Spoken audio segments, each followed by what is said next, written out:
all three runners are opting sort of to get a little bit of safety. It's either a little bit of safety before floating continent, or they're not going there at all because, like, yeah, okay, there we go. Drew, let's go into floating continent.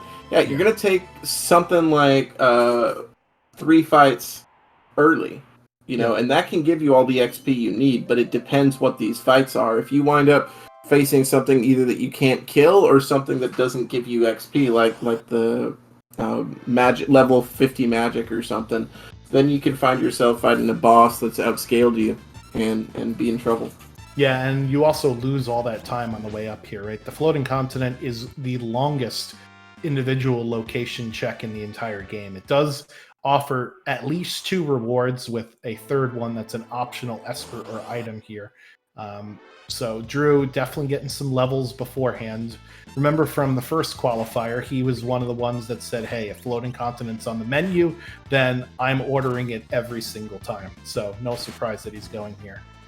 Yeah, Nobody War, meanwhile, going to take care of Zozo, and clearly opting not to set the Zozo clock.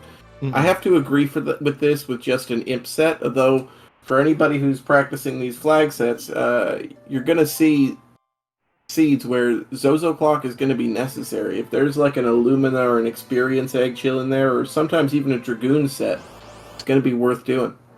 Yeah, I would say if we didn't get the Aura Lances to start, and we have at least 1 jumper, 2 with Go-Go, that would be way more appealing, but without it, it's definitely not. And we're going to run into our first boss check of our runners here. Nobody War, level 9, that's pretty good, considering the offense that he has from his party.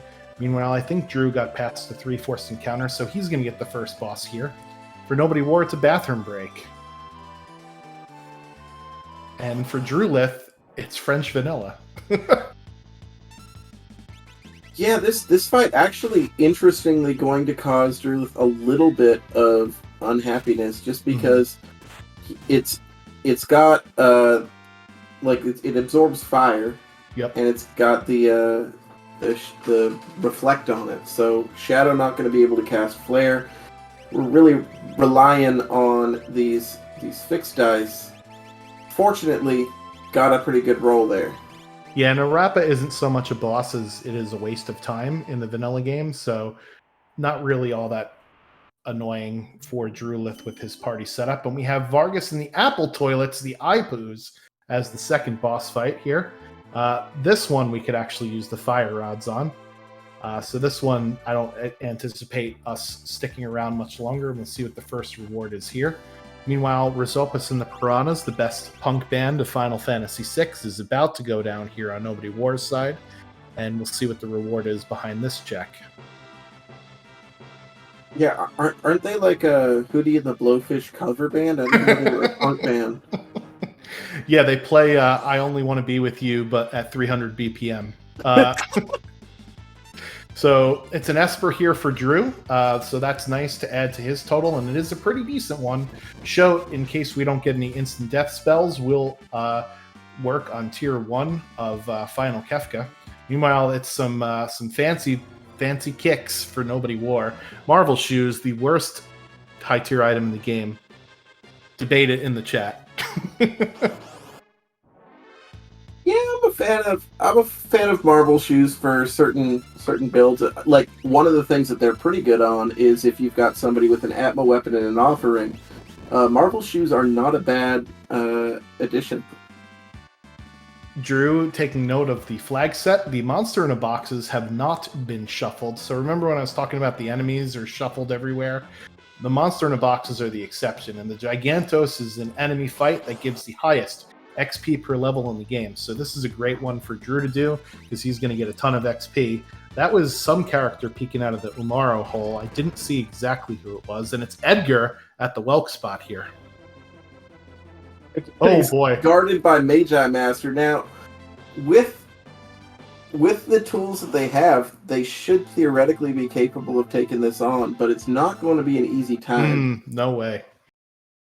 Yeah, so fixed dice will ignore the physical defense that Magimaster had, and is not susceptible to evade because it always hits. Meanwhile, Shadow, I believe, learned Flare, so that ignores magic defense and is non-elemental.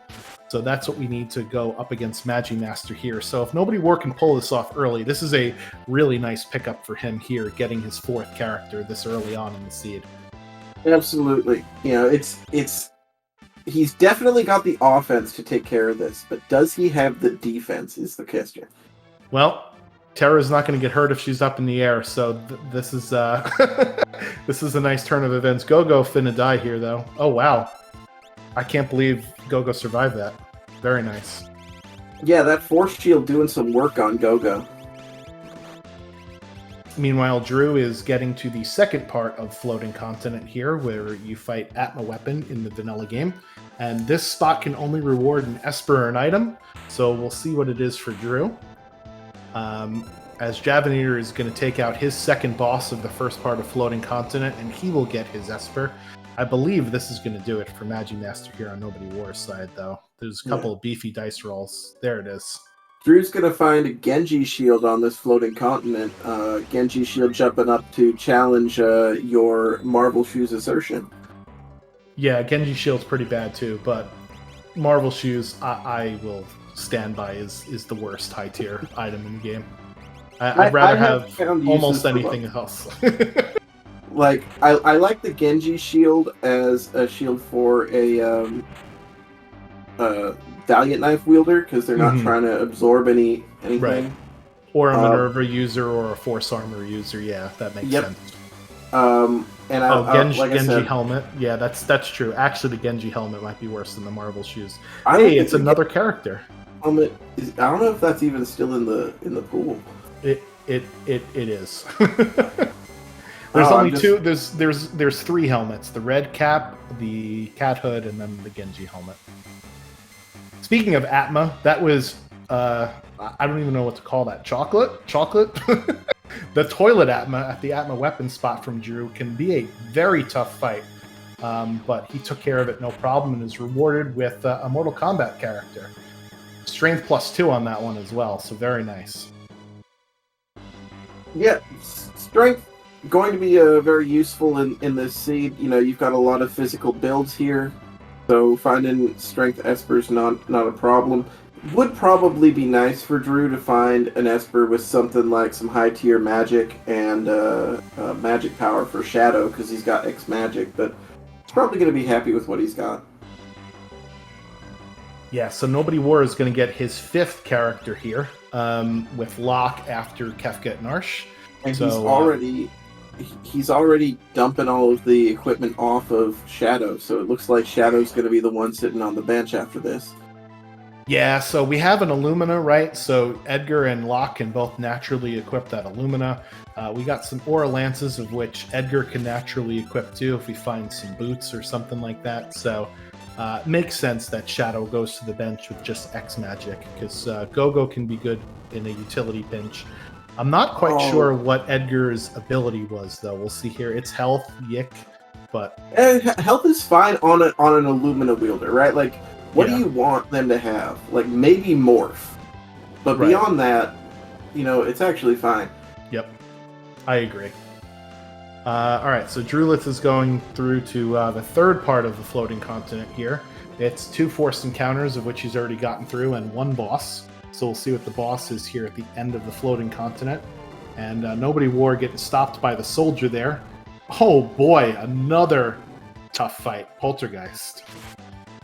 And this guy's obviously not going to be particularly susceptible to the fire rods, so it's an inconvenient, difficult boss. Like, if this was Doom, you'd be in much better shape. Yeah. Oof. Yeah, this is going to be a problem, especially because Gogo is stopped as well. Yeah, tough bosses here for Nobody War to start off with.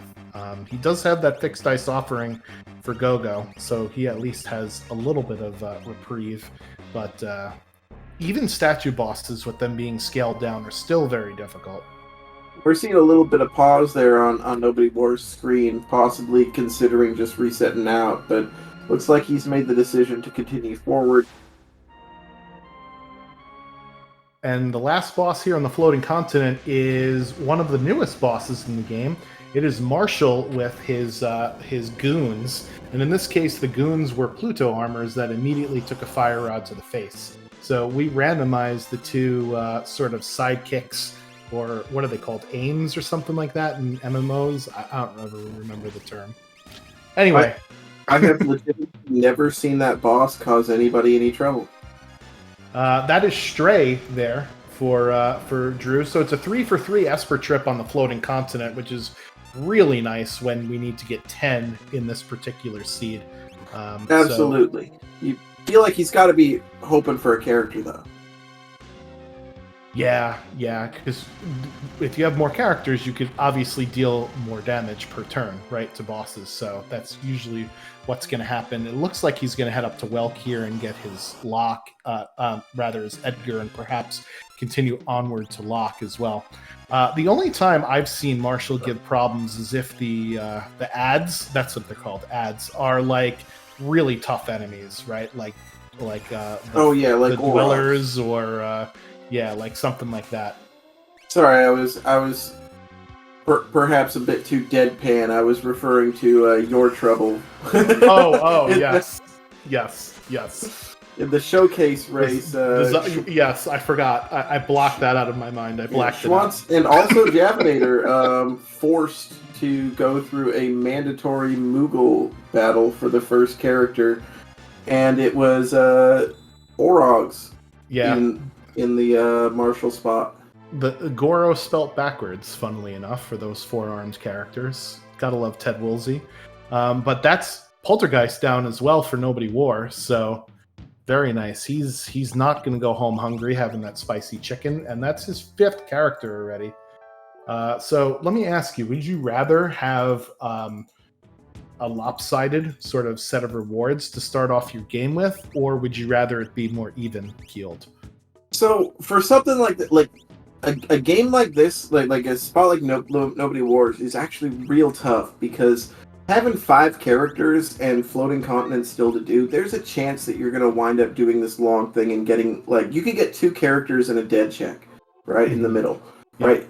We know that it's 3 Espers and that he'll be quite happy going through it, but he doesn't. And, you know, when you're at the point where you're looking at potential, like, an extra character is essentially a dead check, you know, so it becomes sort of awkward, you know, because you don't have enough Esper item checks to really focus on. All right, so got a look at it the second time around. That's Cyan at Umaro's check. So if we got Umaro, we will also get Cyan. I don't expect to see Cyan this seed, given he's 2 behind and we already know where 5 characters are. Yeah, I mean, it's possible that somebody's going to do something weird like Leet River before they do Welk, and they'll find, like, Umaro. Right. But, I mean, I don't expect it. Right. Like, if Leet River was going to happen, it was going to be an early check. For sure. So Drew getting the bad news that it's Magimaster does the smart thing whenever you fight Magimaster and you don't have Berserk. Use your highest powered elemental spell the first turn before he gets his wall change in. So that would be a Pearl Rod throw from Terra here. But he's just got to have enough dice rolls from Go-Go to outlast this. So this will be an uphill battle. Javinator finding an Imp Sprite at the Velt Cave means that that's a dead check. And that's another thing that we didn't even think about. With more characters, right? You also have more of the game open to you, which sometimes can lead to like an analysis paralysis that some runners get into, where they have so many options they don't know which one to choose. Absolutely. Take it this time now to go ahead and check the Curse Shield. Do a couple laps around the bed for good luck, but it looks like it's going to be 12 fights. I don't expect to see a Paladin Shield this seed. No. 3 to 15 is the range in this particular set of options. We got on the unfortunate, unlucky side, and Drew deciding to reset out there. Maybe he'll reconfigure his party a little bit now that he knows it's Magimaster there. And we get a choice at the weapon shop. It's an Esper or a Gem box. That is a very easy choice. It's Kieran for Nobody War, and that's his first Esper of the seed since he went to Zone Eater at the very beginning. So he's happy to see that for sure. Yeah, a little awkward having Lock after Welk, so because you can't go back for the other item. without losing a significant amount of time. This is a spicy play here. He's got 5 characters, so he's going into Phoenix Cave. You can, of course, overload your party and fight He's going the to take dragon a in dragon. here. Yeah, this is a really interesting play, and I've got to imagine both Javinator. Javinator is in the Ultras League Mega Elixir division. Drulith is in Elixir C, whereas I believe Nobody War is in one of the lower divisions, Potion. So maybe if he thinks, hey, I have to make a pretty spicy play in order to keep up with these two, right? So maybe this is the spicy play that he's looking for. You don't have to fight anything in here. There is a dragon, however, and there is a ton of loot. I don't know if we need the loot, but it's still something to consider. Nobody War taking an interesting route through here. He's skipping a lot of the chests, but he's also avoiding hitting the spikes with his party, not wanting to even have to take the time to heal up. Yeah, I mean, there is a save point before the dragon, and you could do the quote-unquote save point glitch, where one team stands on the save point, you then hit your menu, and with your other team, you could actually use sleeping bags, tents, etc., etc. That would certainly speed up this process a little bit, but yeah, I think he's definitely going to take the dragon here. Drew is going to be disappointed at the end of the Velt Cave, just as Javinator was at the end of Zozo Tower, and it looks like Jav is going to find his Magi Master soon enough here.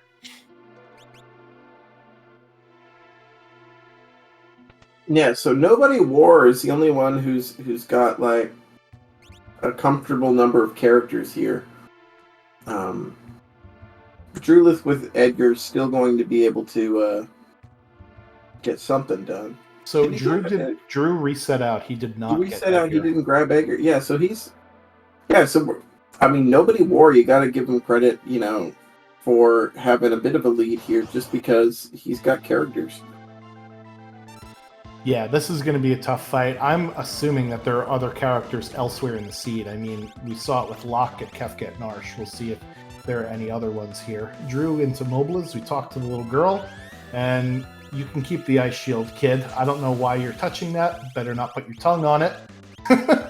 But Drew is going to be out of here as well. So other than Floating Continent, a lot of dead checks here. Yeah, the ice shield is their mommy, and you really don't want to take that away from them. Cold-hearted kids, huh? Protects from the cold. They get very cold. These orphans. Looks like he's Nobody War making a change. He's putting Shadow in this team instead of Go-Go. Yeah, it seems that you could have Edgar with the fixed dice offering, so he decided to go that way. Locke has got Sword Tech. So one of the optional objectives, if we eventually do uncover Cyan, and maybe this is a reason to go get him, if we do all 3 checks of Cyan's Nightmare, we do unlock all of the sword techs, which is a pretty nice reward for us there.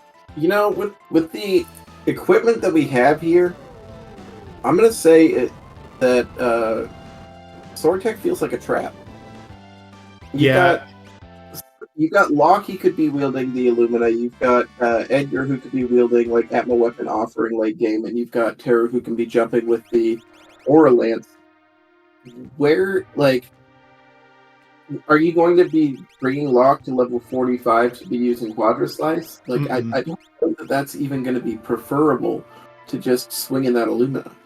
Yeah, I know we do get a bit more levels with these flags than with other flags, but yeah, you're right. Unless we find an experience egg fast, I don't think that that's going to happen, right? And even with Sword Tech 7, it's great because it ignores defense and it's 4 different attacks, but it also takes a very long time. It's sort of like Flare, where it's defense ignoring magic, but it's a very, very slow animation for that. So yeah, I'm definitely a fan of Sword Tech 6 if you can get a Magic Esper. Right, because Sword Tech 6, it's a little bit like Shock, except it inflicts stop. So that can be really useful if you can really, really pump that magic stat. Always useful to have something non-elemental. But Sword Tech 7, just because it requires level 45, you're not going to be able to get it like in time to really make use of it. It's sort of like Bum Rush in that, by the time you have it, it's at the end of the game, and do you still need it? So the dragon drop for Nobody War was an offering. So that's yet another offering that he could use. So he's got fixed dice offering, and then, as you mentioned, for the end of the game, Atma Weapon offering, plus a unicorn Esper that I doubt Drew and Javinator are going to get. So we'll see if there's any interesting spells on there, but at least that feels good to get progression out of that check, because that would be awful if it was just a dead check after going through all that. Now, here's a question. If you're Nobody War, and it looks like you're doing the Edgar checks, so, he hasn't checked Figaro Throne yet. I expect that he's going to check all three here. Mm-hmm. If you're doing that, you've got fixed dice, you've got Atma Weapon, and you've got one offering. Do you go and kill Katana Soul for the other offering? He has two offerings, I think. Does he have two? Yeah, because he was using. Oh, maybe he only. No, yes, he has two, because he was using fixed dice offering on Magimaster, right? And he just got one at the Dragon Drop, so he already has two. That is an embarrassment of riches. Well, I guess Katana Soul gets to live. He does give us a ton of XP, and I think we have Muddle in one of the magic spells somewhere.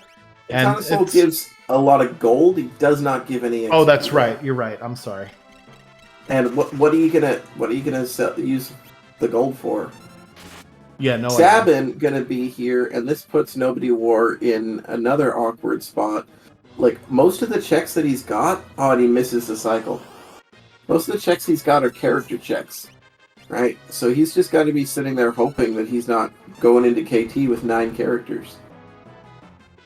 Yeah, because in this set of flags, you don't get an overflow, if you will, skip if you get too many characters or too many espers. It's just a straight up number of checks, right? And to clarify, dragons count as checks. So Nobody War going to Phoenix Cave is actually doing 2 checks in one spot, right? So that's also another reason why you go into Phoenix Cave. And maybe perhaps that's the reason why he's going down into Ancient Castle as well, because you get 2 checks with one spot, putting an eye on that skip for later on in the race. Absolutely, and that can be useful, but like, I sort of feel for him, because with 6 characters, do you ever do Floating Continent? No. With the possibility that it's 2 characters and dead check? Like, you're never going to go there. So that's 3 espers that he's going to be down, and because we know there's 3 espers there, that's going to increase the density of dead checks elsewhere. Yeah, Sabin has shock, and he's likely to make it into the party. Oh, nope. Nobody didn't have anybody who was willing to draw. Yeah, it depends on what Sabin's magic stat is. I think the stats in this particular set of options are 75 to 150 or something like that. It's a pretty generous range, skewed more towards buffs than nerfs, right? So maybe he just ended up rolling pretty low on the magic power stat. That said, you've got Unicorn. He's got magic power +1. Mm-hmm. I don't know. Did Shadow find any magic that was useful? I mean, he's got Flare, but like, X casting Flare. That's sad. That is as bad as fixed dice offering in terms of taking an hour to kill a thing. Yeah, that is. Let's go take a nap while my character's done with their turns, right? Yeah. All right. So Jav getting character number 5 here after also missing out on cutting through the soldiers. So that is a sword tech lock, as we mentioned earlier. So we'll see where he goes from that. Drulith is fighting Magimaster for the second time here, now with an Atma Weapon offering. So that'll be useful to cut through, although we're at a bit of a low level for Atma Weapon, because the divisor in the damage model, I'm sorry, we're doing a little bit of math on stream, is 32, right? So you want to be at level 32, and that's a 7th character there. It's Gao at the Ancient Castle. Gao is actually my favorite character in the randomizer, because he has 2 chances of really good commands, and his checks are really good and really fast. But finding him later on in the seed can be a bit of a problem because you need dried meat to do the easy Velt check, which is character Esper reward. And the Serpent Trench can be kind of long because it's 4, or rather 3 to 5 forced encounters. And later on in the seed, when you already have your levels, you just want to go and start killing bosses. So, Absolutely. Incidentally, Serpent Trench also can be frustrating for another reason. It's of the quests that unlock abilities. Suplexing a train will get you 8 blitzes. Beating Burning House will get you all the lures, which sort of increases the priority of Burning House. But doing Serpent Trench only gets you 160 rages, which is a lot. It's more than half, but there's still a very good chance that you don't have Stray Cat. So it can still feel like a whammy. Yeah. Second dragon down for Nobody War with the Dirt Durgan. And Javinator took the time to take his party down to 1 after the Kefka Narsh forced party reform. So I like that play, having to skip out on menu time. And that is a Jumping Raging Gal. So... Jump appearing a second time, incidentally, just a minor quirk of this flag set. So there's 5 abilities that are set in, like, throw and jump will always appear somewhere in the seed. But there's also, like, most of them are random unique, but 2 of them are just random, which means there is a chance for a duplicate like this one. Yeah, so Javinator showing off why Zone Eater is a pretty divisive check amongst the Worlds Collide community. You get thrown off the bridge a lot, and it's never fun to have to dust yourself off and get back up here. So we've got 1 bridge throw. Nobody War was able to sneak by just like that on the first try. So Bridge Trolls 1 are runners 2 so far in tonight's matchup here. Drew continuing on to Kefka at Narsh to see Locke. With Kefka at Narsh now dumping you back at Arvis's house after it's done has made comboing into the Kefka at Narsh check a lot more palpable than it used to be before. So even with not having enough for a full party, because you have to split your party into 2. Ooh. Oh my goodness. And another character, he's considering not even grabbing Strago. Strago has Blitz. Yeah, 8 characters for Nobody War. That's really a drag. Yeah, it's really unfortunate. Strago Blitz is not a bad character build, right? Because normally Strago's magic is way more than his strength. But at this point, Nobody War has got his party set with his dual offerings on tap here. Yeah, we'll see where he decides to enough. go next.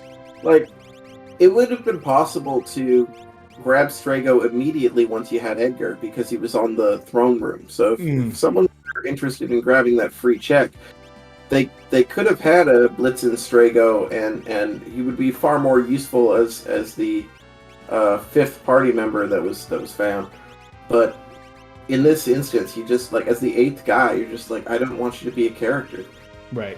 And to be clear, when we find new characters, they will join at your party average level. So they will be less levels than your normal party that you've been building up and accumulating over the course of the game. So that's why it's less likely to have new characters join a party unless it's something with, either a nice equipable item set or someone with a crazy command. And Nobody War here is going into Zen, sees that it's a ghost sprite, so he's not going to get a 9th character here. Yeah, ideally, you're able to separate your party member, like, 1 when you find your 5th, because you're, like, ideally all 4 party members are high level, or the same level rather. But once you're finding your 6th character, it's far more difficult to get them into your party unless you're doing back-to-back, like, free checks or something. Yeah, so we'll see what it is here. It is another Magicite Palador. I mean, for all of the characters that Nobody War has found, he's keeping up with the other 2 in terms of Magicite as well. And Drulith, unfortunately, can't Fire Rod his way through the spicy chicken, so he takes a reset there at Kefka at Narsh as well. It'll be interesting to see if he tries this again or if he just bails out here. He does have the ice shield. It looks like he's considering a mimic strat with that ice shield. Yeah, because Gogo can mimic items even if they're not in your inventory anymore, right? So this is a good heads-up play here from Drulith. As long as he's already taught Ice 2 to most of his characters, breaking a shield is fine. You can't even take without the Ice stuff, 2. right. You can't take the stuff with you after the game's over, right? You got to get through this fight. Yeah, you don't get a whole lot of swag points for breaking extra shields against Kefka when you're already at the point where you're gonna have Atmo Weapon Offering at that point. My least favorite boss of the game here, Air Force. And it looks like both Nobody War and Javanator will be fighting this boss, and here's why it's my least favorite boss. Launcher, opening attack, and then he could just use an AoE like Shrapnel, and your entire party can just die. Thanks, Air Force, for proving me right. Yeah, because I have legit never had trouble with this boss. This boss is a glass cannon. Either you kill it in 2 turns, or he kills you in 2 turns. So it just depends on how the RNG rolls. So we'll see if Javanator has an easier time here. Javanator going to actually make use of Strago with the Blitz. He's hoping to find a train, maybe, to do the suplex the train strat to get all of the blitzes. If he's found Sabin, then he knows where a train will be. But very rarely does anybody go back into Phantom Train to take that suplex train. Yeah, so in Worlds Collide, if you do complete the Phantom Train check, you can go back into the Phantom Forest and you could fight the Ghost Train boss. So that's something you can do in order to guarantee a train suplex. Drew finally getting past Poltergeist there as our twin Air Forces go down, and we'll see what the reward is here. It's another Magicite, which they're going to be pleased to see. Yeah, so Nobody War significantly ahead on number of checks compared to Javanator and Drulith. And he's also got 7 Espers, which is also what Javanator has. So it'll depend upon the choices that both of those runners make from here on out to see if they could sweep the rest of the board. Yeah, I think one of the keys is going to be that Javanator has checked the floating continent. So Nobody War has been fairly lucky in the checks so far, but we don't know how long that luck is going to continue. And it looks like he's just completely mixing up his party. Yeah, I'm not sure what's happening here. Maybe he's just checking equipables for items and seeing if he could maximize something. And here's this quote that I would like to use about this point. Perfect is the enemy of the possible, right? Nobody War is going to be spending a couple of minutes here trying to figure out what I do with this team. If you have something that's good enough, it's probably going to save you more time in the long run to have a lesser party than to take a couple of minutes to figure it out here. Yeah, and on addition to this, here's another way that you can determine who can equip what. When you're in the menu with your items, just double-click them. It'll tell you immediately, if you select it twice in the item menu, who can equip it and who can't. As Drulith's going to find a dragon horn in the chest, and that it's a really late find, but oh, what a find! And he's going to immediately get go jumping. Isn't that a Four Seasons song? Oh, what a find! Anyway, I will stop with the karaoke for tonight. Javanator resetting out of that Sabin there on the way down to the Edgar loop of checks. So he already has 6 characters, decides he does not want more. And instead, he's going to try and see what Zen Thief is selling. It is unfortunately not an Esper. We already saw Nobody War purchase it for a lot cheaper in the World of Balance. It was a Behemoth suit. Drulith going to get his Esper from this Air Force fight. So we'll see if Nobody War decides to go with just the checks that you could peek. I think with the amount of characters he has, it's probably a smart strategy here, right? Because he just needs Espers at this point. Looks like he's going Serpent Trench. Now, this is one of the things where like Javinator has a lot of checks that we know like from Nobody Wars side that they turn into espers, and they are like attractive checks. So you can expect that Javinator are going to be taking advantage of some of these. Yeah, so maybe Nobody War is going through the Serpent Trench to unlock all of those rages for Gao. That would be the only reason why I would see him doing that in this You're particular right. case. Oh, man. So, I mean, I expect Nobody War to have a much faster Kefka's Tower from entrance to exit than either Drulith or Javinator. However, I don't expect him to get in there nearly as early as they do. I could be wrong. You never know what Drulith or Javinator will run into, but this is an instance where Nobody War actually had a bit of a lead, and we're seeing that lead disappear right now. Yeah, Javinator going to get probably his 8th Esper here if he's got half a brain. There we go. That is Kieran over that gem box. That's just $30,000 to sell.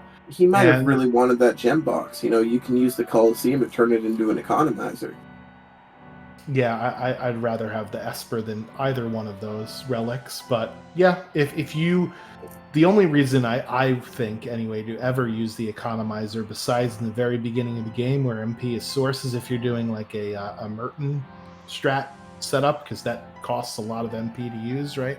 There is one other thing. If you're paying super close attention to the flags, you might notice that Espers are repeatable. So Economizer Bahamut is an interesting strat. It's possible to start with that. Yeah, so Crafty Dog in the comments section saying, did not like the Pixel Remaster renaming thing. So this is based on the Super Nintendo version where it's got the character limitations and you don't have the crazy renaming of stuff. Random encounter pugs here in the Serpent Trench. No thanks. See you later. Oh yeah, so now we're do you think this is a great time to get into an Aerith/Aerith debate? What do you think? As somebody who never played Final Fantasy VII, I will have to punt.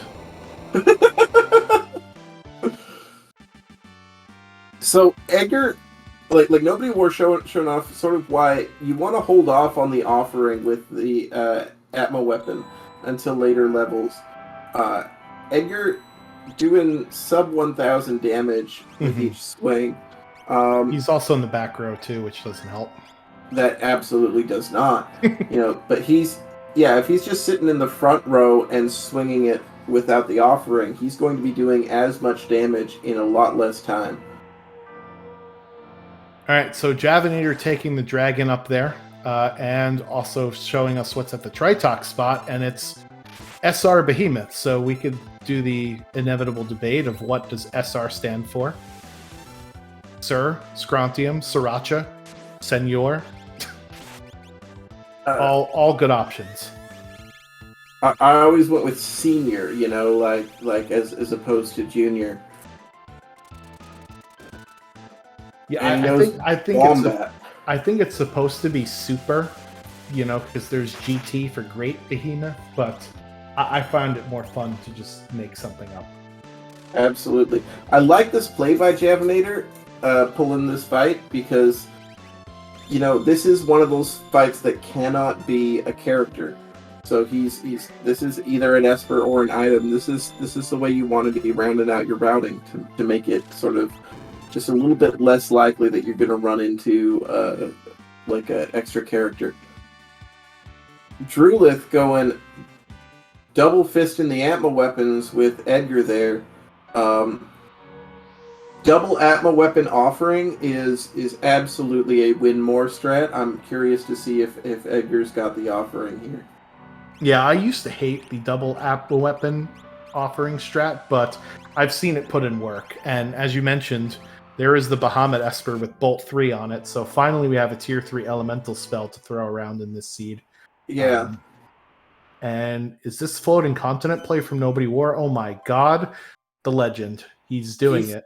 Yeah, this is a very risky play, but it's going to grant him all 3 espers. So you can expect that Nobody War is going to be able to enter Kefka's Tower fairly soon. And he does have Stray Cat. He's going to make use of it. Yep. Big gamble for him to go through Serpent Trench. Unfortunately, it was a dead check, but that Stray Cat with this offering is going to start putting in work pretty soon. It's going to take him about 8 or 9 minutes, but at about the hour mark, he'll probably be in go mode here as Drulith grabs his 8th Esper. Unfortunately, we do not have Umaro, so we can't even jump down into the Yeti Cave, even if we wanted to peek that monster in a box. So Javinator continuing his peekable checks here because he is just 1 Esper away from go mode here. Well, that monster in the box is always going to be the same thing.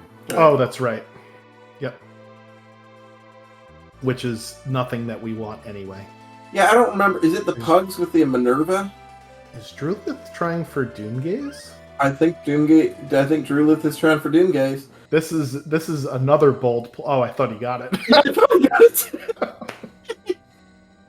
So Javinator sees an imp at the bottom of Fnatic's tower and knows that, number 1, this is a check that can't be dead, so this is going to be his 10th Magicite.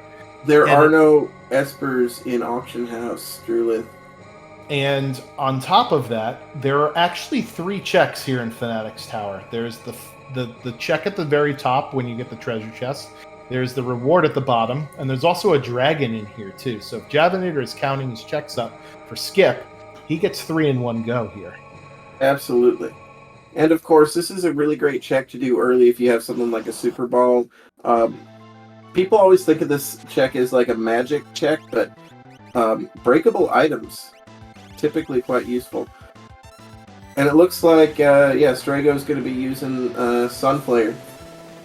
So just a correction, there are up to 2 Espers in the auction house. I think you're thinking of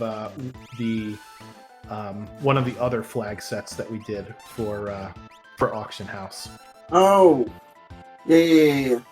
So it did say that there are glowing stones available at the auction house, so we can buy at least 1 Esper, up to 2. So we'll see if Drulith decides to keep going here to spend his money. I don't know if he's in the World of Balance or World of Ruin. Most runners will go to the World of Ruin, but I know Drulith's a bit of a wild card with that. I am embarrassed at not knowing the flags. I created the flags. I should know the flag. I only noticed it because I saw the text, and then I looked back over, and I'm like, huh. And then I looked it up. Yeah, it was. I changed it for the showcase, is what it was. Yeah. But yeah, it's a heads up play by Drulith, understanding that this is a good time to grab an Esper. You know, like the auction house can be like, if you know how you're doing it, it can be usually like a 4-minute investment for up to 2 Espers, which can be very solid. However, you know, if you're resetting out, you know, it can be very fast, but it can also, if your luck is bad, you know, you can sit there for 10 minutes. Yeah, if you get 3 Cherub Downs in a row that you don't want to buy, that's what happens. So the reason why I say most runners will go to the auction house in the World of Ruin is, in the World of Ruin, if you buy the item, it comes out of the item pool. Whereas in the World of Balance, you could buy the items as many times as you want, and they don't come out of the pool, right? So if you buy the non-Esper items, they won't show up anymore in the auction house. So that's a way to cut down on things. Yeah, so boys and girls, if you're learning how to do the auction house, here's what you do. You get 80k gold. You do not stop at 30k. You need 80k gold because you're going to buy that hero ring item for 50k. Yep.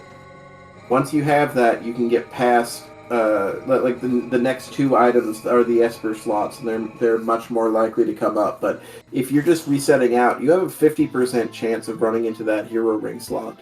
So it can take you a lot of time.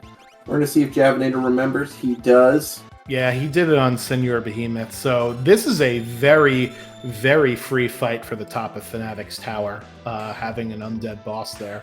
So big heads up play from Jav. I bet he's super happy that is the boss after investing this much time into a check, because Fnatic's tower is one of the longer checks in the game.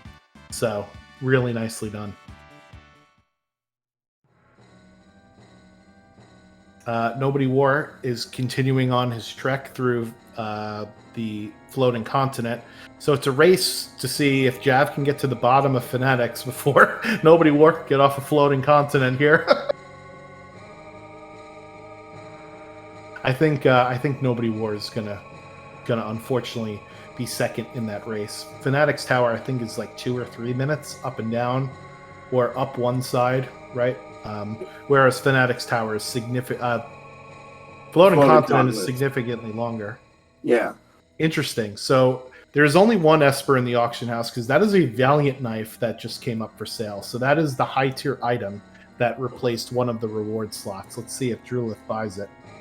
He is going to. I mean, we got offerings, right?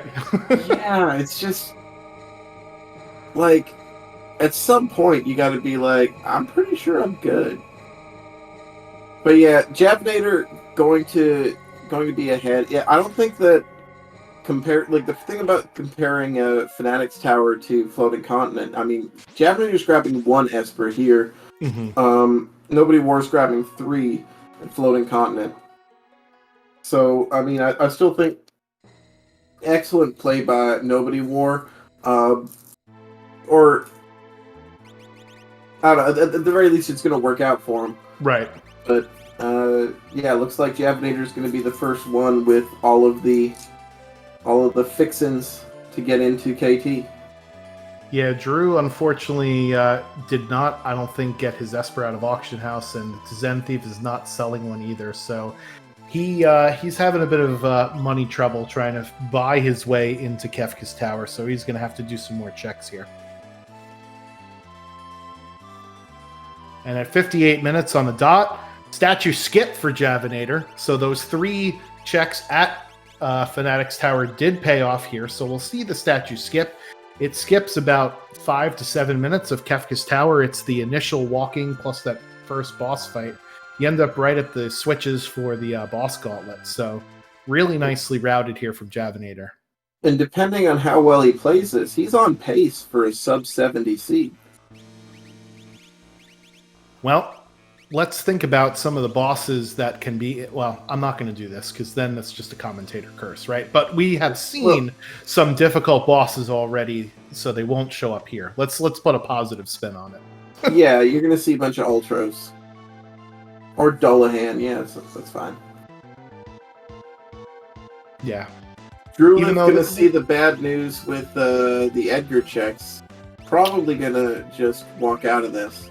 Yeah, it's incredible. All 3 of Edgar's checks characters. You had Sabin and Strago and Gao. That's actually insane. Yeah. So when I'm seeing this happen, one of the things that bothers me about Sabin is, all of his characters can yield characters. Or all of his checks can yield characters. So you want if you find Cyan, that might be worth going to because the Dream has 2 checks that cannot be a character. Right. But in this instance, it just feels pretty bad. Yeah, and in this flag set in particular, right, Mount Zozo is 2 checks for 1 spot with the dragon. Alright, so first boss down for Javnator. Nicely done, and Nobody War is getting through Marshall here. Yeah, Gao with Cat Scratch offering. Look at that. Beefy damage. Blinken, you missed it. That was Leader on the bed of pasta there for Drew. Not exactly my favorite Italian dish, but hey, we'll go with it tonight, as Sabin is the reward. It'll be interesting to see if he decides to go Ancient Castle or if he short-circuits out of here and decides to do Sabin's checks. I think at an hour in, I short-circuit and go do Sabin's checks, right? Because you have at least 2 peekable ones, if not 3, right? Collapsing House and Phantom Train and Imperial Camp. Yeah. Hard for me to argue with that. He is not, however, short-circuiting out, so he's going to get the bad news at the bottom of Ancient Castle. And Nobody War is done with his floating continent, so he has unlocked Final Kefka. Meanwhile, Javinator gonna make short work of that Rex Soul. Dear Lord. $5,000 or 5,000 damage apiece. Rex Soul is got high magic defense, so you normally just hit him with sticks. So that was the perfect boss to fight in that spot there. Yeah, the scaling in this flag set, one of the potentially unfortunate trade-offs here is, with the experience scaling, you're very rarely going to see a lot of real trouble in Kefka's Tower. Alright, so it looks like Nobody War is doing one additional check, perhaps, before Kefka's Tower in order to unlock that skip. And he's going to go fight yet another dragon. Drulith is going to take on Katana Soul for his second offering. Well, I mean, he purchased the Valiant Knife, Yep. and the Valiant Knife is not useful without offering. Like, you don't want a weapon that's going to cap out at something like 4,000 or 5,000 damage per turn. Yeah. Right? That is, it's far from S tier. Especially when you have to keep your character at very low health to do that, right? And risk him dying and not being able to get him back up in that final fight. Absolutely. It looks like Nobody War is getting some levels onto some ancillary characters here. Oh no, Strago he put in his party full term. I forgot about that. I'm wondering why he's just fighting this with 2 instead of 4. Anyway, we got one more boss for Javinator, and then he'll be on to Final Kefka.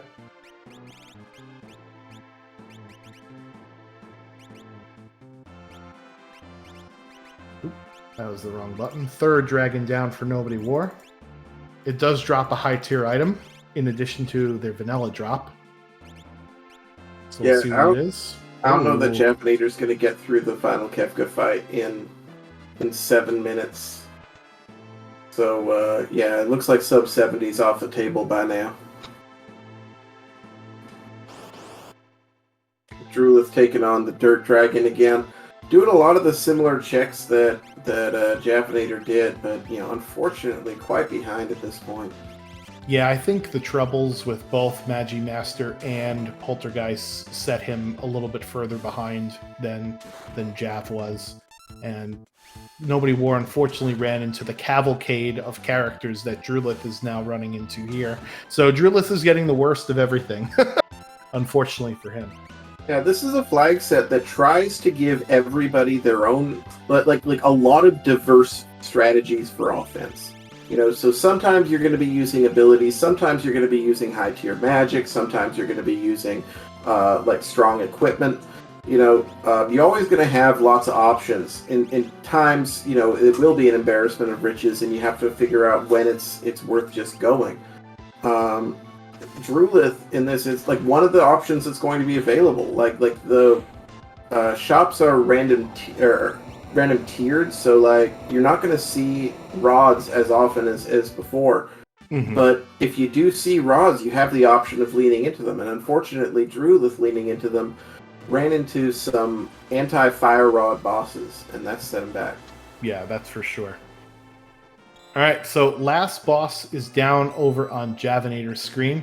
It was Welk, which could have been annoying in Kefka's Tower because you don't get nearly as many turns in, and it just turns into a time waste. However, at 105-ish, he is heading up to Final Kefka, so that was a 7-minute Kefka's Tower with the skip. So that's a pretty good time, and we'll see what his final time comes out to.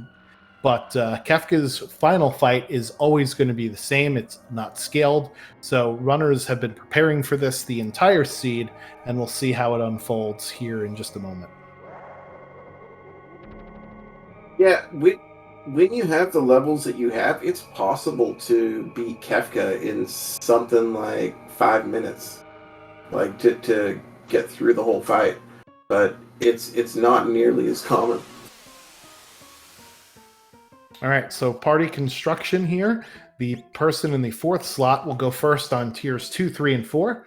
So if you have taught like a mute spell or an instant death spell or something like that, then that's usually the person that you put in slot number 4. And we both have mute and instant death, so That makes total sense. Long Arm susceptible to instant death, and Face is susceptible to fire. We'll death counter with Quake if it's last alive, so we want to take care of that one first.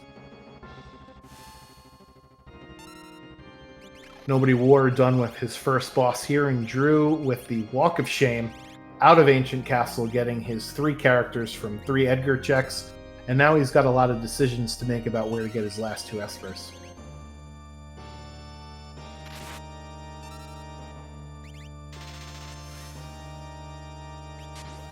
Yeah, I mean, he's got Strago. He's going to do this Fanatic's Tower check. He's going to see it's an Esper and walk out. He might be saving that for last, perhaps, because he knows that it's an Esper there, and he's going to do other peekables first. Yeah, so unfortunately, Doom is missing quite a lot for Javinator, getting really unlucky with the RNG rolls on this first part of the fight. There it goes, finally. He did use Strago with Wind, whatever the Wind one is. Airblade? Airblade, thank you. Because that long arm is actually weak to wind, believe it or not, and the balled up fist is weak to water, which I don't think we have. We don't have anybody to throw or anything like that, right? So, all right, and it's Welk for Nobody War here. Don't hit it in the Gru hole. Unfortunately, Gao is Rage, so he doesn't. He just knows attack. Not the right party to send into this fight here. I think you can kill the shell, it just has a stupid amount of HP. Yep. I've never actually seen it done in Worlds Collide.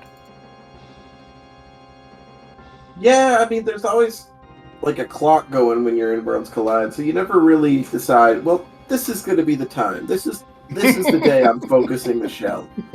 Just to see what happens. The finding out part of the other phrase. So that's Palador for Drew there. So he is going to get go mode after going up to Fanatic's Tower. He does get Kefka skip complete there, so he will skip right into the boss gauntlet, so at least he won't have to walk through the tower. Looks like he's heading elsewhere, though, to see if maybe there's a faster go mode for him than walking all the way up Fanatic's Tower, as Javinator's on to Tier 2. Nice little 4-part boss here. We do have Mute and we do have Doom, so that'll neutralize 2 of the 4 parts of this boss, so it's not going to be as difficult of a fight as it normally would be. And it looks like Imperial Camp is the choice here for Drew. We can see what the character is, or rather what the reward is, after the first forced encounter. So we'll see if it's a character, then he'll reset out. If it's an NPC sprite, then he will continue on with this. Nobody War, meanwhile, stepping on the switches. There's nobody on the middle switch there. See, I can't say that I like this. This feels a little bit like a misplay from Drulith. Honestly, you know that Fanatic's Tower is not a dead check, so it's guaranteed Esper. This here, if he sees an NPC sprite, it could still be like a cat hood. Right. And he already has skip, right? It's not like he needs more checks to get skip. So yeah, at this point, like bite the bullet. Like, is this so much faster? You'd be already up Fanatic's Tower by now, right? You'd be headed down. I mean, he doesn't know that it's hiding up there, but yep. Nobody War, I guess, picked the wrong party, so that's what the reset is for. Maybe you forgot to equip the Espers.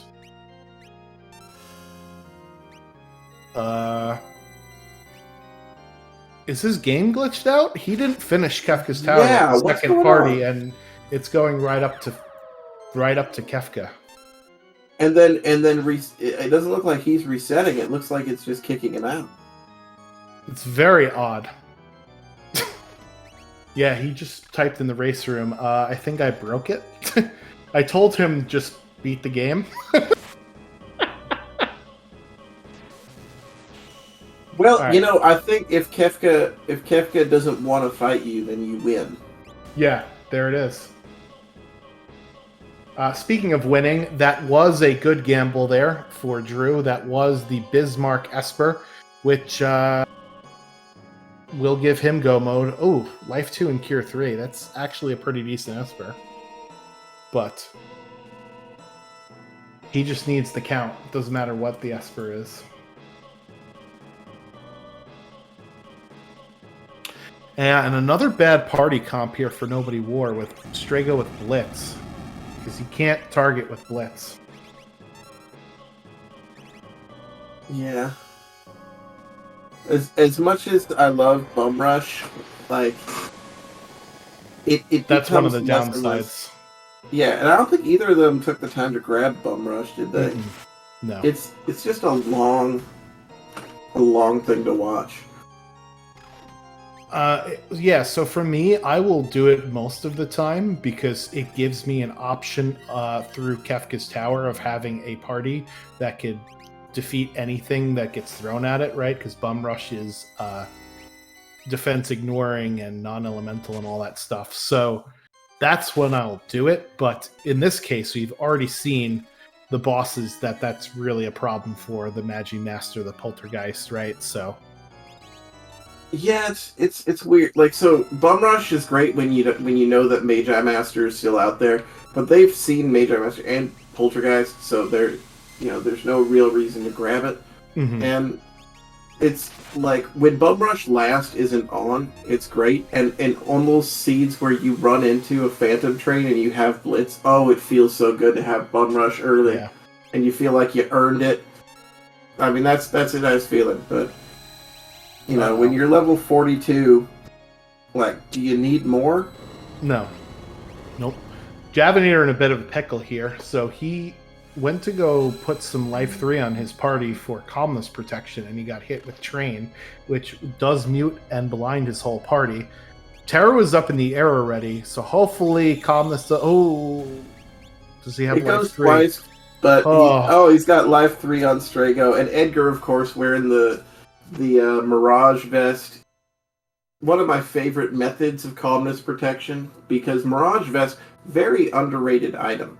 You know, like, it doesn't have a lot of defense, so you need to be worried about 10 hits, and that's about it. Yeah, the stats on it are not very flashy. It doesn't have a lot of, protection for you, but it always gives you the image status, which actually resets at every tier of Kefka. Right? Yep. If I'm sitting in the front row, I want a Mirage Vest or a Snow Muffler, and that's pretty much it. Like, I'd take those two over, like, a Behemoth suit, even. Yep. All right, so final Kefka here. This is a little bit of a dance, especially with the statuses that we have on our party. Kefka will cast Fallen One on his first turn if we don't do more than 30,000 damage, which basically puts your party down to 1 HP. We do have a Mega Elixir from the Magi Master fight, so that's not going to be a problem. And this proc will also help here, too. Yeah, he's taken enough damage already. Oh, I guess not. Oh, maybe not. Yeah, with only 3 hits instead of 4, it's very difficult to do Terra that. didn't land fast enough. No. I was counting her damage in there. Yeah, so unfortunately now comes the things like Hyperdrive and Havoc Wings as counterattacks, and Ultima if he gets under 10,000 HP, of which I know very well about that from last race. But we do get to hit him while he's charging Goner, which is right now, with everything we've got, so let's do that. And I don't know if he gets Goner off here. I think Jav has got enough damage. Yeah, I think he's just gonna kill him. Yeah, with the Fire Rod making its last appearance here. And Terra's gonna finish it off, I think. Yeah, so time is on the flash. There it is. And with the official racetime.gg time of 1:15:12, Javinator is going to finish first in this qualifier. Yeah, get those GGs in chat for Javinator. Excellent job on that particular race, having to persevere through a lot there. So, great job from him. Meanwhile, Nobody War is on to the actual first stage of Kefka. So, we'll see how he fares as Drulith is wrapping up here. And we'll drag in our winner from tonight's qualifier, Javinator. Congratulations on your first place victory. Excellent job. Thanks very much. Is my mic okay this time, or am I an airplane again? You are not shouting into a tin can this time, Perfect. so I think you're okay. But yeah, so talk to us about what you thought about this particular seed here. I had some very fortunate routing, for sure. When I saw that Magimaster Poltergeist back-to-back, looks like the seed was gated behind that, although I didn't check delete. Yeah, that was quite... I'm glad I didn't go there first, I guess. Otherwise, the seed was pretty generous. I actually was having trouble figuring out exactly the party configuration I wanted because I got all the characters at once. I didn't really want Strago, but I had to have Blitz because if a train came out and I didn't suplex it, I'd have to forfeit from the tournament. so Shadow had to go, unfortunately. But then I was gonna go. I was gonna keep Shadow in and drop Locke because Locke wasn't looking very good. But as soon as I got that Dragon Horn, and I had those Ore Lances which Terra could use, all of a sudden my offense exploded because the beauty of Terra, Edgar, Locke is their equipability, right? So that Illumina, that Atma weapon, I knew I could play with those. Edgar had the levels and the stats, was doing crazy damage. And then, yeah, Strago was kind of along for the ride. He was doing some okay stuff. I didn't really have the earrings or the relics to give him to make him super powerful, but yeah, honestly, like, things kind of fell into place, which was really nice. Yeah, it was a good seed. I liked it. Yeah, you also happened to avoid the Edgar loop trap. All 3 of Edgar's checks were character rewards. Sabin at Engine Room, Strago at the Throne, and Gao down in Ancient Castle, which our other 2 runners ran into. So you did end up doing Floating Continent early, so tell us about your decision-making on doing one of the longer checks very early on in the seed. Yeah, so the seed is rather aggressive with scaling, and so that's why I grinded at the start of the seed a lot more than you'd typically see me grind in a seed. Specifically, I was trying to get Flare for Shadow with that X magic because I knew if I ran into something at that was my get out of jail free card basically. If I ran into something bad, which I used quite a bit up in Narsh, and so I grinded that out to get that on him. And basically, we start with 2 Espers and 3 characters, which means there's even more dead checks than usual. And Floating Continent has 2 guaranteed progression checks, so I thought almost for sure it was in logic and I was going to want to do it anyway. So that time of the race seemed to make the most sense. Yeah, that's definitely... I definitely agree with that. So to get your Go Mode Esper, you went and climbed up Fanatic's Tower, and you also happened to get Kefka Tower skip from doing those 3 checks in one Yes. spot. Was that a conscious decision as you were counting numbers here? Mm-hmm. Yep.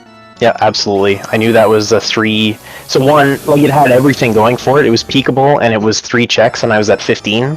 I was kind of planning. I was already planning some other routes in case it didn't happen to work. I was thinking about Auction House, and then maybe jumping into Kefka's Tower, and doing the Atma fight, and maybe one of the dragons.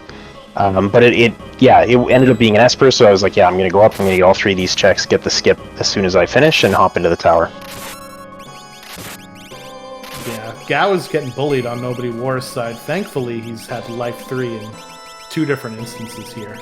But a zombie Strago getting airblade at your party is never fun. So yeah, talk to us about, sort of the Kefka's Tower and... Oh my god. Oh no. This has happened to every experienced runner. That horrible moment when you realize that zombie isn't going away. So these flags are actually really tough for that. I was actually really worried when I ran into Ogor or Orog, I always mix them up, but whatever it is, in the basement, and Shadow blocked that Zombify, because I'm pretty sure the only Revivify I actually had this whole seed was that one I got from that fight. The random tiered shops is a factor when it comes to consumables, because the stuff that's usually available is not. Yeah, so that's a great point too. Is how much do you look in the shops, because they are random tiered. I think you probably took the most time out of all the runners looking in shops and doing your grinding, since you went into Floating Continent after Drew and started doing checks after Nobody War had started. But yeah, Nobody War is going to lose Strago after this particular fight and get Gonna get a scrub off the bench, so we'll see what scrub decides to come in off the bench here. Anyway, so rounding out the final fight that we had here, it was a bit dicey at the very end on Tier 3 when Train came out. So talk to us a little bit about, what you needed to do with using Life 3 for calmness protection and using that clutch Mirage Vest there on Edgar. Yeah, so the Mirage Vest on Edgar was definitely a conscious decision. It goes really well with the Atma weapon plus the Marvel shoes to keep his HP topped up. So I put that on him intentionally for basically the whole seed. The Life 3s, I mean, Strago wasn't doing that much damage anyway. I probably didn't even really need to do the Bahamut cast with him, honestly. I could have just let Terra's jump land, and I could have started doing Life 3s with him sooner, but it wasn't that dicey. I had a lot of HP, I had really good magic evade on everybody. I had like 4 shields and other good stuff, and so I wasn't too worried. The train for the offense I have isn't super powerful, right? I've got Mantra, which could have cleared everything, although I kind of forgot about that till just now. I've got I've got my jumping Terra, who's basically not affected. I've got my lock swinging Illumina, who's basically not affected. It's just Edgar with the blindness that I had to get rid of. But Train wasn't actually that scary with this offense, so that was kind of nice. And like I said, I had that high M evade. Terra was in the air. Edgar had the protect, so I wasn't too it didn't feel too bad. Yeah, so this is the second qualifier you have been in, I believe. Oh no, nope, this is my first. So what about the flags overall? Do you like? I like them. From the normal, I guess, quote unquote, standard racing things, and yeah, there's some nice subtleties. I'm sorry, go ahead. I was gonna say there's some nice subtleties. So I've always been a huge fan of the multi-summon. I love multi-summon. It's more game knowledge. It makes the espers themselves useful, and you have to you're not just putting it on people for bonuses now. That might actually be your offense or defense, right? So I love multicast. Oh my god, Drew. Oh, it sucks. Was that a Quake counter there? Yeah, it was. Yeah. Yeah. Yeah. So I really like that. The start is a little interesting with the 2 espers and the high tier items. It is basically set up that with the right combination of things, you could literally just go. you technically would even have to loot if you happen to get the right stuff. What are some other ones? I like the aggressive scaling. I do, because it checks the free checks. I like the random tiered shops because it makes that hard. I like the random tiered Esper spells because it doesn't become like a Merton and cast fest like a lot of seeds tend to. So yeah, I would say I was kind of thinking about it as I'm going through the seed, and I'm like, I really like these flags. This is playing really nice. Now things happen to fall my way, so I'm sure it felt nice, and I'll do another seed, and it'll feel terrible, and I'll be like, these flags suck. But yeah, it honestly it felt good. I really do like the flags.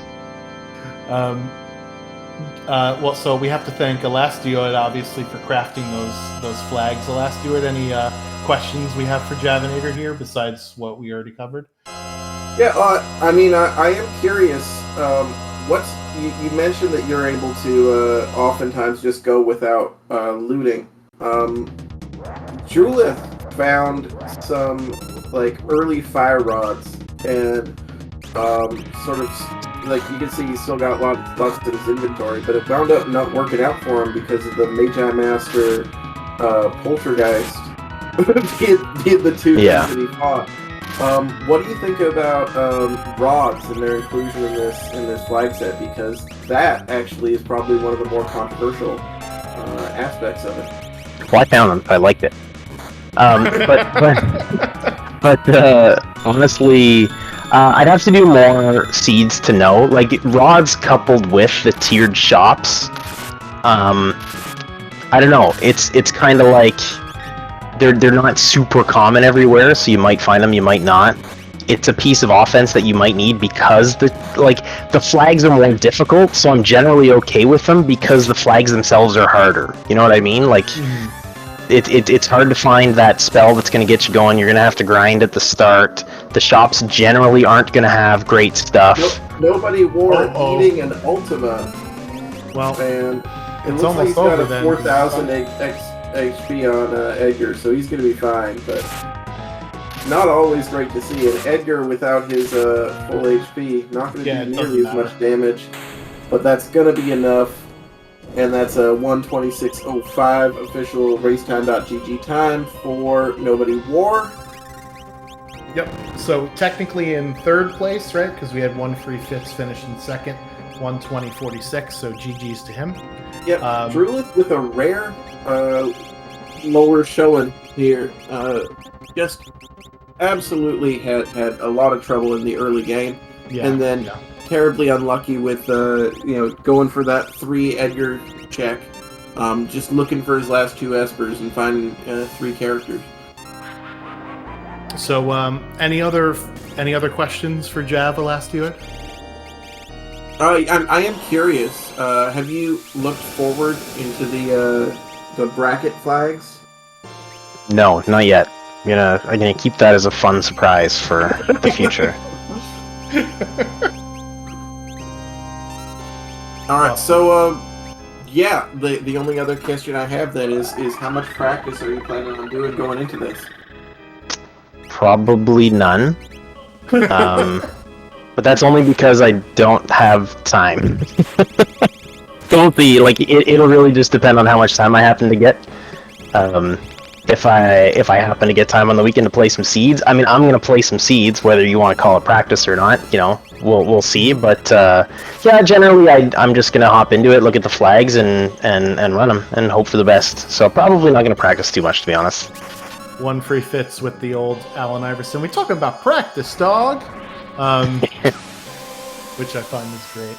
So, yeah. Any other final thoughts or comments, Jav, before we let you get out of here?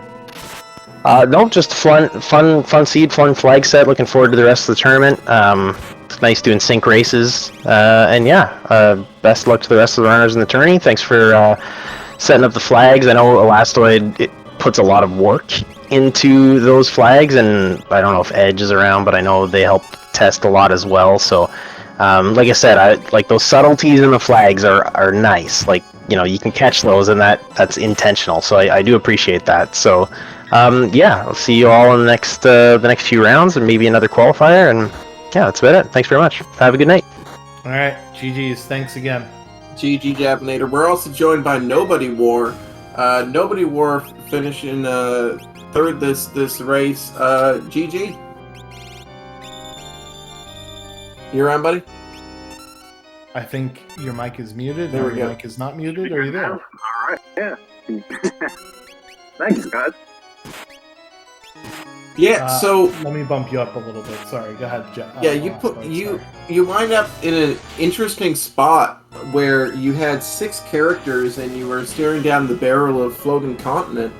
Ultimately decided to take the risk and go for it, and it panned out. Can you tell me what your thoughts were in that spot? I think it was one of the things I knew I didn't want to do early, and like you said, it ran into a situation where I was pretty full up on characters and might have even had 7th by that point. So it was a desperate hunt from then on out. And I knew I could at least get 2 or 3 out of that. So. Absolutely. Interesting sort of glitch we saw with you earlier. Yeah. How about that? You only had to do half the tower. Congratulations. If I would have known, I would have went that side first, and I just would have played it off. I'm like, oh, hey, what? But nah. So, was that you resetting out, or was that, was it actually taking you to Kefka? No, it's a glitch. It looked like it was the formation sequence, before you fight him the final time, and I'm like, this is not right. I did not fight in the center lane yet. So I'm like, all right. Just reset and make sure this is going to happen again. And it did it. So I'm like, all right, this is really a bug. Let me run the middle lane first. Definitely something we'll be wanting to submit to anybody who's still working on the bug squashing here. Yeah, anybody that saw it. Drulith with a real tough spot right here. He is, this is not very good. So one of the things you can do here is you could actually heal the boss to bring them out of this medio spam phase. So we'll see if he decides to do that. He would need Revivifies, which interestingly enough, Nobody War, you were not a Drago. He didn't make it. God bless his heart. He didn't learn Blitz though, so I felt satisfied with him taking a nap. Yeah, I was pretty really crazy. trying to push to get 42 and get Bum Rush before I went into the tower. I'm like, oh, him and Edgar could still take that dragon, and I'm just a few K short, but it happened. I felt like I was wasting time doing that, and I obviously was. Well, I mean, you still got, right, you needed the one last dragon fight to get skipped, so it wasn't like you did it for no reason, you know? Well, no, I got skipped when I finished Floating Continent. I did that. Okay. Yeah. I'm sorry. I must have miscounted them. I got skipped at the first check in Floating Continent when I landed. Got it. Yeah. So yeah, if on seeds like this where you run up the score and get a lot of characters early, are you generally happy or are you not so happy because now you have so many options open to you? No, I kind of like it, especially with these flags. I've been tending to run it up. It just gives you more opportunities to find those espers. Since you're looking for one more, you're looking for 10, even though you start with 2, so you're looking for 8. But Right. either way, it opens up more opportunities, like I said. Yeah, so any other thoughts on, besides the flag setter, this particular seed, based on what you ran here? Because I think this was your first qualifier, correct? This is the first time I ran the qualifier. I've been playing this since this kind of got announced offline. I've been enjoying it quite some bit. It's pretty fast. I'm in the low, 10-somethings, 110s. On some good runs in 115s averaging. So somebody can crack a sub 60 on this somewhere. Yeah, so the first qualifier, the times are zooming. So Drew, we had Drew at a 108. That was great. Yeah, I think I had 115 and I was in 3rd place. I'm like, dear Lord, Yeah. what's amazing. going on here? These flags are fast. You saw the start with this, Illumina or Lance, and it's just or Lance at Shadow Spot. You have 2 right away, and it's unlimited offense pretty much, at the start of any scene. That's all you can want in this game, because that gets you your levels, and then you're good. Yeah, I think it especially suits your style of play, because I know you like to do grind fights early on, take off the Mool Charm, right? Oh yeah. So you definitely had some off-the-wall plays here with going into Phoenix Cave, right? I think you probably did that to get both the dragon and the reward here. So was that a conscious choice, just based on as soon as I saw Locke, I skipped. I messed up what I wanted to do as soon as I saw him up there. I didn't want to go right into Nourish to get the weapon house check. I wanted to at least peek Cave on the Belt before I did anything else, and then go do the Phoenix Cave before I go back up there, because it just sits there. You know what I mean? It's one of those things. It's in and out. I would rather have done the either of those caves first.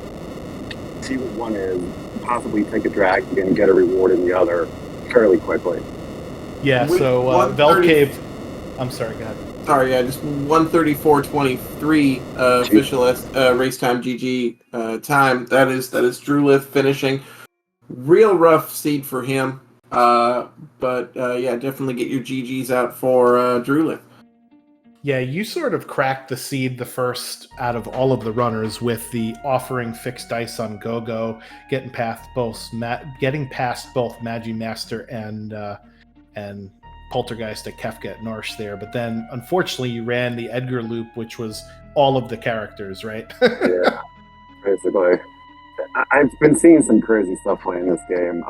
I'm pretty sure I ran a seed the other day where there was 3 characters in all of Strago's checks. I know I ran seeds where there's been 3 characters, the Savings checks. I've seen some off the wall stuff lately. Just nothing surprises me anymore. Yeah, I don't have any other questions. Elastio, do you got any more for Nobody War here? I was curious. You had a point where it looks like you were reevaluating your party. You had tryouts a little bit. Oh, yeah. On the, Oh yeah, that's right. Yeah. Can you Yeah, tell me a little bit what was going on there? I can't remember what the exact boss fight was, but like I struggled for some reason, and it was a fight like I shouldn't have been struggling in. It was the fact that like I had done like no kind of character building with Shadow. And he kind of just sat in the party all game X Magic with like nothing Was to it do. Air And Force? then, yeah, maybe. Yeah, right. And it was Totally just, my like, fault. I knew I picked up somebody with Blitz, and I knew I picked up that gal in Ancient Castle that had Rage on it. And I'm like, I got to do Trench. I have 2 offerings at this point. It's Stray Cat time. Like, All right, and we are joined by Drulith. I knew what I needed to do to change the offense at that point in the season. I just pull the trigger. Excellent. Well, Drulith, you got a 134 there. GG. Feels like you ran into just like the worst 2 bosses to deal with your fire rods there. Yeah, well, that really shouldn't have even mattered because I mean, with Magimaster, I still had a Pearl Rod, and after the first hit, it doesn't matter. And then Poltergeist, I don't even know. I don't even know what happened. It was a To be blur. honest. That was before you went on the cavalcade of characters after sitting through the auction house, right? That's so an hour ago. Yeah, I was over this seed. Like, I just stopped trying. I'm gonna be honest. Like, I was like, I just gotta get my finish in and whatever. Yeah. Like, I yeah. just knew I'd lost. Yep. Yep. I don't know. Like, I did the thing. Like, I was so far ahead of scaling. Like, that was my whole plan. Was I'm gonna do floating continent early, be so far ahead of this like rougher scaling that whenever I run into these strong bosses, I'm gonna win. And then I didn't win, so the whole strategy just kind of fell apart. And then I quit mentally. And then auction house just like put salt in my wounds. And then I was like, whatever, I'm gonna go get this free V knife. Maybe I'll get 2 espers. And then I saw Sabin, and I'm like, well, this is going really bad. And then I saw Gao, and I'm like, yeah, well, go figure.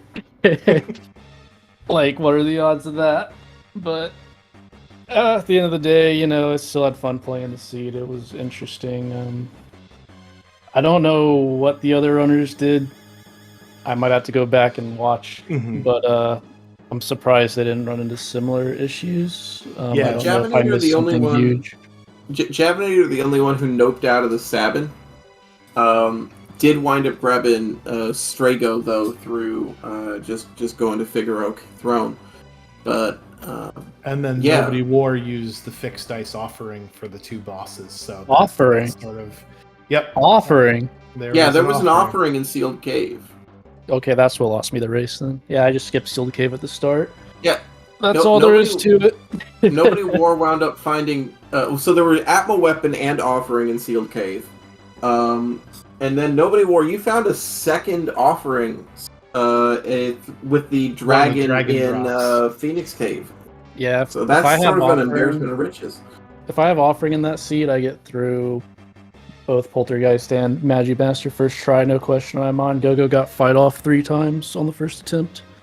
And with offering, that would have been an extra, 9 dice? Yeah, that would have done it for sure. But it is what it is. I mean, skipping Sealed Gate was kind of like a risky move in the first place. I knew it was. I was just I was playing this flag set a bit before, and I was like, Sealed Gate might not even be worth it just because the scaling is already so high, and all you're really missing out on is the treasure. And a lot of the times, the check at the end is going to be dead, and I heard it was dead anyway. Yeah, I think it was a Force Shield, right? Nobody War? That's what I heard. I believe it was some kind of shield. Yeah. Yeah, the Force Shield wound up doing a little bit of work for you, though, in that Magi Master fight, keeping Go-Go alive to be spamming those dice. Yeah, I think that maybe skipping Sealed Gate, just the only reason that I should have done it was just because I know that every other racer was going to do it, and that's kind of makes me mad. But that's also kind of just the reality of it. Well, I feel like if I saw correctly, like you raided the camp and then you started a fight with one of the mobs there, and it was a Magitech armor, and you just reset out. Is that right? Yeah, they don't give any XP.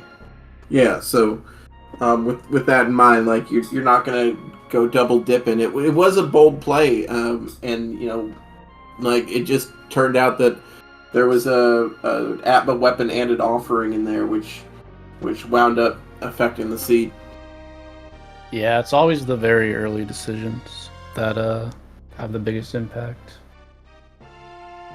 So yeah, I think that what I've learned from the seed is I am 100% of the time, no questions asked, going to do the same checks that I know every other owner's going to do. Just even if I lose the race, I just won't be mad about it. That's literally it. That's literally the reason why. But I am mad about losing this one. But I'm going to come back stronger next race, that's for sure. And it's just qualifiers. We're just here to have a good time at the end of the day anyway, so. Absolutely. So, with that, I'm ready to head into final thoughts. You have any questions there, Schwantz, you want to ask? Yeah, no, I think we touched on basically everything we got with Drew. Nobody War, you got any final thoughts on the seed or the qualifiers in general? No, just again, thank you guys and everybody that's putting this together. All right, no problem. Well, good luck with the rest of the tournament, and hopefully I will not see you out there. There you go. Catch you later. Drew, you got any other final thoughts? I know this is your second qualifier. So in the first one, you ended up in first place within ridiculously fast time. This one, it didn't work out so well for you. Things that you might adjust going forward, other than always doing Sealed Gate Cave. Yeah, I mean, my overall strategy going into both of these seeds didn't really change. But I did go off script when I skipped Sealed Gate, because that was definitely an impulsive play, and I got punished so hard for that. So I'm going to keep my impulses in check next time. And also, yeah, my closing thoughts are Enlightening Seed, thanks for having me on. Thanks for running this event. And I'll see you next race. All right, sounds good. Thank you, Drew. All right, so that's going to do it for our second qualifier here. I know that I've had a lot of fun. Elastioid, did you enjoy yourself today? Yeah, absolutely. We're wrapping up. I just want to take a moment to thank Feasel and SpeedGaming for sponsoring this event, and of course, want a big thank you to you Schwantz and everybody else who's I've sort of leaned on for this. Y'all know who you are. Like any events like this, that they don't get put together without reliable people who are volunteering their time doing favors for an idiot like me. So thanks to everybody who's doing it. And Yes. I'll let you take us out. Okay. Well, yes. Also, thank you for organizing and coming up with the rules, the flags, and the different things that we have to enjoy. So I appreciate that as well. Also want to shout out the runners. Usually I give them the spiel to their face, but I can't because I forgot. But can't have the races without the runners. So thank them for volunteering to be featured on Restream as well. So thanks to Elastioid Edgeworth and the other organizers for this tournament. We will be back tomorrow, 7 p.m. Eastern time.